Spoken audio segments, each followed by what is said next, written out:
नमस्कार, मैं हूं Iqbal Parvez. India news desk में आपका स्वागत है। सबसे पहले आप एक वीडियो की ये छोटी सी क्लिप देखिए, फिर हम आपको इसके आगे की पूरी कहानी बताएंगे। पूरे हिंदुस्तान के अंदर बदनाम हो रहे हैं कि मुसलमान भीख मांगता है और तुम ऐसी बातें क्यों करते हो? टोपी लगा रखी, नाटक करते हो। उतारो टोपिया, उतारो सब।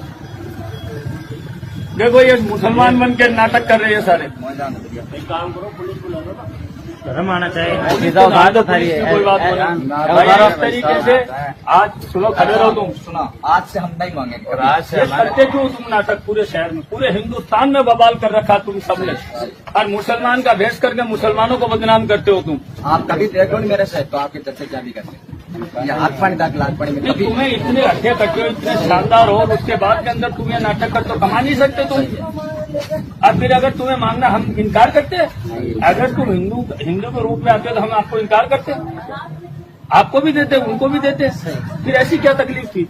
जब मुसलमान बनते हो, अब पूरा भेष बना रखा मुसलमानों का। सही साहब, देखो कोई जरूरी है ये? आपकी बात करते हैं, हम नाथ हैं, हम तो परम्परा। अरे ना तो कोई भी हो भाई साहब, मालिक एक है, अल्लाह एक है, सब कुछ है। तुम मांगते हो, मगर तुम ये क्यों नाटक कर रहे थे? ये निकालो गले से गिरिन, या एक तस्वीर निकालो, चलो ये हटाओ तुम्हारा गमछा। आईडी बताओ निकाल कर। आईडी करते हैं भाई। झूठ मत बोलो, फिर मैं पुलिस को पकड़वा दूंगा आपको। मैं पुलिस बुला लूंगा सीधे। आप आईडी बता दो निकाल के मुझे, मैं कुछ नहीं कहूंगा आपसे।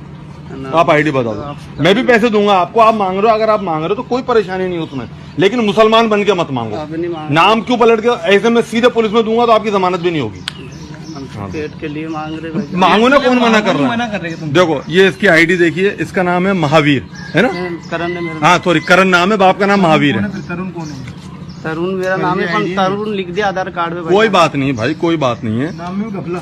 देखो आप ये मुसलमानों का रूप धर के और ये भीख मांग रहे हैं, और कभी कोई गलत काम कर जाए तो फिर नाम मुसलमानों का बदनाम करते हैं।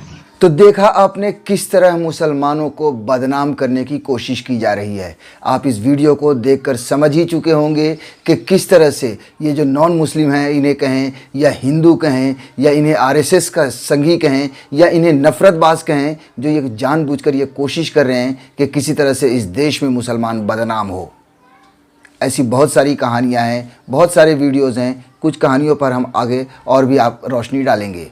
ज़रा सोचिए, टोपी पहनकर या गमछा रखकर या मुसलमानों का नाम रखकर ये लोग मुसलमानों के नाम पर भीख मांग रहे हैं। जब जांच हुई तो पता चला कि ये मुसलमान हैं ही नहीं। अगर ये कुछ ऐसी वैसी हरकत कर जाएं तो आपको क्या लगेगा? अगर सीसीटीवी के फुटेज में मान लो ये चोरी करते हुए पकड़े जा सकते हैं या फिर कोई किसी भी तरह की हरकत, तो आपको ये लगेगा कि ये तो मुसलमान है। लेकिन असल में ये मुसलमान नहीं है, ये बल्कि मुसलमान को बदनाम करने के लिए या ये साबित करने के लिए कि मुसलमान भिखारी है, मुसलमान हर जगह भीख मांगता है, उसके लिए ये लोग टोपी पहनकर, दाढ़ी बढ़ाकर या गमछा रखकर भीख मांगने के लिए खड़े हुए हैं। कितनी शर्म की बात है कि किसी को बदनाम करने के लिए आप ये सब करते हैं। मीडिया ने भी कोई कसर नहीं छोड़ी है ये बताने में कि मुसलमान बुरा है, मुसलमान आतंकवादी है, मुसलमान नफरत करने के लायक है, मुसलमान कोरोना, यहाँ तक कि कोरोना को भी मुसलमान बना दिया है मीडिया ने। लोग इस कदर डरे हुए हैं, ऐसा लग रहा है कि मुसलमान ही कोरोना को फैला रहा है। यही वजह है कि कहीं सब्ज़ी वालों से आधार कार्ड चेक किया जा रहा है, तो कहीं सब्ज़ी वालों को ये कहा जा रहा है कि आप अपने ठेले पर झंडा लगाइए भगवा, ताकि हिंदू लोग आपकी सब्ज़ी देकर ख़रीदें।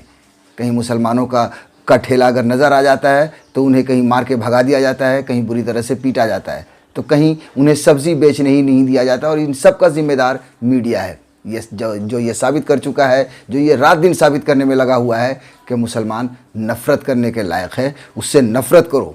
अभी जैसा कि आपने तस्वीरों में देखा कि किस तरह से लोग टोपी पहनकर भीख मांग रहे हैं, ऐसे कुछ और कहानियों की तरफ हम आपको लेकर चलेंगे। जैसे एक कहानी बीच में आई थी कि कर्नाटक के मांड्या ज़िला में तीन लोग ये कह रहे थे पुलिस के सामने कि मैं मुसलमान हूँ, मैं कोरोना से संक्रमित हूँ और मैं कोरोना फैलाऊँगा। जब उन्हें पकड़ा गया और उन्हें गिरफ़्तार किया गया और जब जांच की गई तो पता चला कि वो मुसलमान हैं ही नहीं।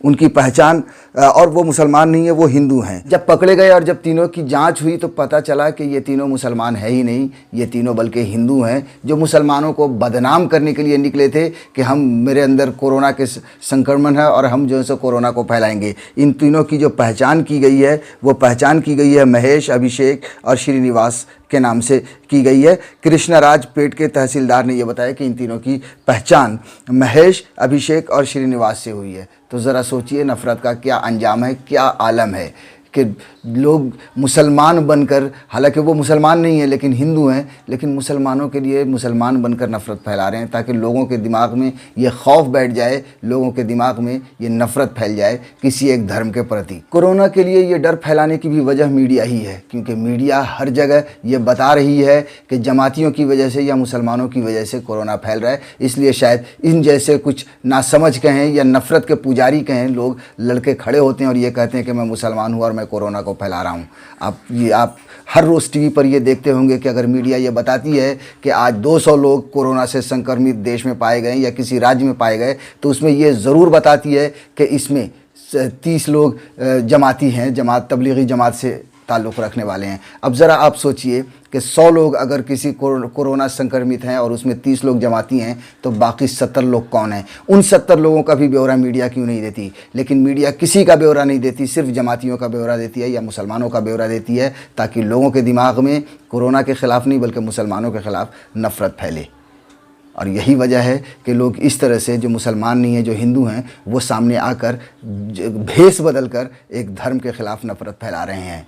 नफ़रत फैलाने की एक और ऐसी ही झूठी कहानी उत्तर प्रदेश से आपको बताते हैं कि उत्तर प्रदेश के आगरा में एक लड़का था जिसने फेसबुक पर फर्जी अकाउंट बनाया था असद खान के नाम से। असद खान के नाम से उसने फेसबुक पर एक नकली या फर्जी अकाउंट बनाया और वो योगी आदित्यनाथ, उत्तर प्रदेश के सीएम योगी आदित्यनाथ के बारे में अभद्र टिप्पणी किया करता था, बहुत बुरा भला कहा करता था। उसके बाद आगरा पुलिस ने उस आदमी को पकड़ा। जब उस आदमी को पकड़ा तो उसका नाम पता चला, उसका नाम पता चला कि वो हिंदू है और नाम वीपी सिंह है।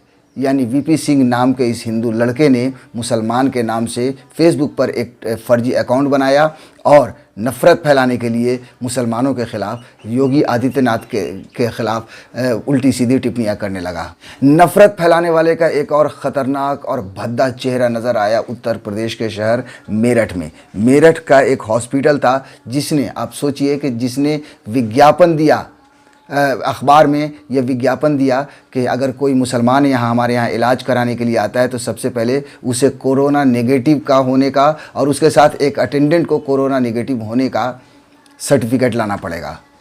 ज़रा सोचिए ये कहाँ का इंसाफ है। हॉस्पिटल भी अगर इस तरह के विज्ञापन देने लगें या फिर अखबार ने भी इस तरह का विज्ञापन क्यों छापा? आखिर एक ही धर्म के प्रति ये नाइंसाफ़ी क्यों?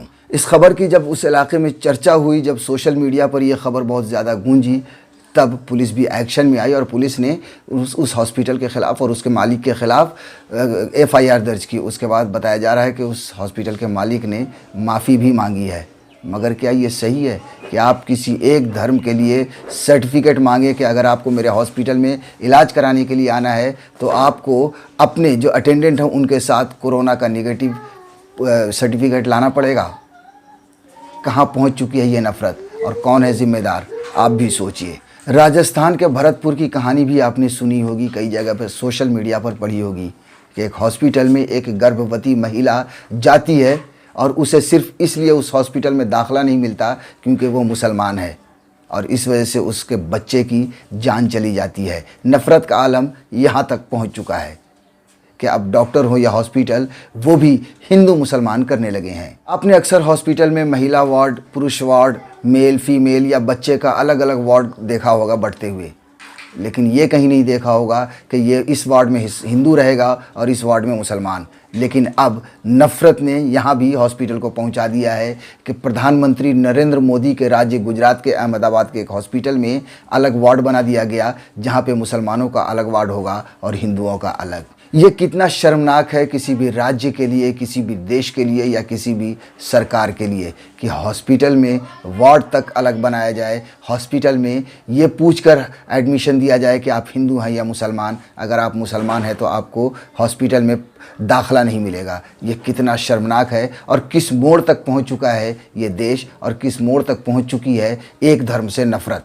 किसी हिंदू द्वारा मुसलमान बनकर मुसलमानों के ख़िलाफ़ नफ़रत फैलाने की एक और कहानी आपको बताता हूँ। छत्तीसगढ़ की राजधानी रायपुर की। वहाँ पर फेसबुक पर मीशा जिंदल नाम का एक यूज़र है फेसबुक पर, जिसके 10,000 फॉलोवर हैं और 4,000 फ्रेंड हैं। प्रोफाइल पर फ़ोटो लगाई है पाकिस्तान के मॉडल मीरा पाशा की। जानते हैं ये जो फेसबुक पर जो प्रोफाइल है ये किसका है? ये प्रोफाइल है रवि पुजार नाम का एक लड़का चला रहा था। ये हमेशा सांप्रदायिक बातें फैलाता था, इस फेसबुक के पेज पर हमेशा सांप्रदायिक बातें करता था, नफ़रत भरी बातें फैलाया करता था। आखिरकार वहाँ की रायपुर पुलिस ने इसका भांडा फोड़ा, उसे पकड़ा और फिर क्या किया कि उसके FB पेज पर उसी का फ़ोटो लगवाया और लिखवाया कि मैं पुलिस कस्टडी में हूँ और मैं ही निशा जिंदल हूँ। यानी रवि ने फिर उस पेज पर अपनी तस्वीर लगाई पुलिस के कहने पर और ये लिखा कि मैं ही निशा जिंदल हूँ। तो ज़रा सोचिए कि मुसलमान को बदनाम करने के लिए क्या ज़रूरत है ये करने की? आखिर क्या ज़रूरत है ये सब करने की? क्यों पीछे पड़े हो मुसलमानों के? क्यों पीछे पड़े हो एक ही धर्म के? क्या बिगाड़ा है तुम्हारा? क्या चाहते हो? इस नफ़रत को फैलाने के लिए ज़िम्मेदार कौन है? सबसे पहले मोदी सरकार, क्योंकि मोदी सरकार ये जानती है कि जब तक नफ़रत नहीं बांटेंगे, जब तक हिंदू मुसलमान की राजनीति नहीं करेंगे, तब तक वो इस देश में हुकूमत नहीं कर पाएंगे। 2014 से जब से वो सरकार आई है, कभी भीड़ द्वारा हत्या लेकर, तो कभी जो है सो गौ रक्षा को लेकर, कभी किसी चीज़ को लेकर, बस चारों तरफ मुसलमान को किसी भी तरह से बदनाम करना है और वोट मांगना है। कभी वोटिंग के टाइम पर धर्म खतरे में डाल देते हैं और ये इनकी जो IT सेल है वो इसी तरह की चीज़ें बना कर लोगों के सामने रखती है। गोदी मीडिया भी पूरी तरह से बस मौका मिलते ही मुसलमान को निशाने पर लाती है।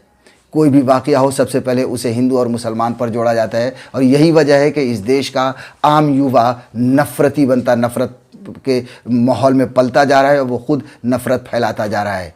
और नफ़रत इस कदर फैल चुकी है कि आम आदमी खुद अब नाम बदल कर, भेष बदल कर किसी एक धर्म के ख़िलाफ़ नफ़रत बांट रहे हैं, उसे बदनाम करने की पूरी कोशिश कर रहे हैं।